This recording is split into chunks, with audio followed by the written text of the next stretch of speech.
नहीं तो पहला जनाजे ते किवें जांदियां हन बीबियां जनाजे ते जाना ना ते सारियां ने आवाज देनी भैन सरदार बीबी आओ फिर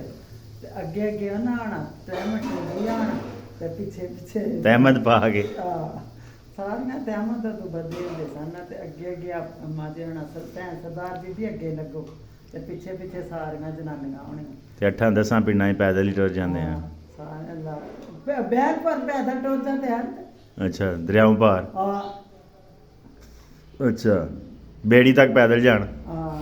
अगू फिर पैदल हाँ फिर घोड़ी जो बेच छड़नी नमीं आती फिर नमीं लैन वास्ते टाइम लग जाना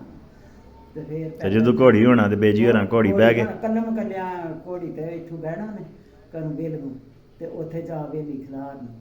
ते बेल जदों गाने दरिया हुंदा सी जदों हुंदा सी ना पानी बिच उदों ते जांदे सन ना ओहदे ते बेड़ी ते बह के ते जदों पानी नहीं सी हुंदा ते उदों लंघदे जे लंघ जांदे सन ते सवेरे सवेरे निकल जाना ते सानू स्नेह दिंदियां जाना ते छन्नी तकरा नी चुच्चे च टक्कियो नी फलाना कम करियो नी फलाना कम करियो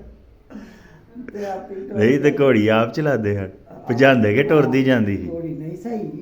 सही भजांदे यानी सही एडी नहीं जिवें बंदे भजांदे ना उंजदे नहीं ना नार्मल स्पीड घोड़ियों जी नार्मल नहीं सी टुरदी वे तेज कदम तेज टुरदी मीना जी गजाई सी ना अच्छा तो इंजे ही टुरदी सी उधर उधर बचे होने चावल बनने होने ते कोई शै पाई होनी ते उधरों आना ते उधरों भी बची होनी ते काठी ते पई होनी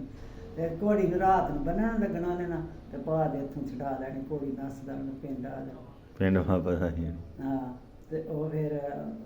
उन्हें आखना घोड़ी नस गई ते दरिया दे विचों दी पानी दे विचों दी केईं वारी दरिया भरिया होना ते लंघ जानी जिद्दां अपने माछी पिंड दे हुंदे सन ना सूरज दे मलाह उदों ते घोड़ी बिच चाढ़ लैंदे सन ते जदों उन्हां दी वारी नहीं सी ना हुंदी ओह आखदे सन अज्ज नहीं असां जाना ते मजबूरी ने जाना पै जाना ते फिर घोड़ी ना खड़नी नहीं ते घोड़ी दरिया पार करके ते आ